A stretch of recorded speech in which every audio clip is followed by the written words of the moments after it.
এই কি করো এখানে? তোমার না কার কোলে বসে আছো? হ্যাঁ, এই যাই একটু মুরগি ধরো তো। যাও, যে মুরগি ধরতে পারবা? ধরো মুরগি, ধরো। পরে চলে গেল, মুরগি চলে গেল। ধরো ধরো ধরো ধরো। এই উপরে উঠ না, ভেঙে যাবে। এই জায়েদ, পড়ে যাবা কিন্তু, মাথা ফেটে যাবে।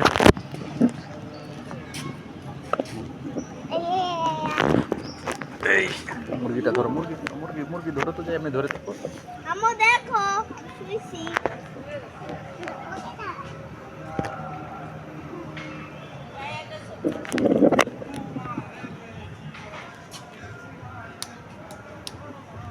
আমি দাঁড়াবো। জায়েদ শুয়ে আছে, জাহিন কোথায় দেখো। এই মারতাছে কেন? এটা জায়েদের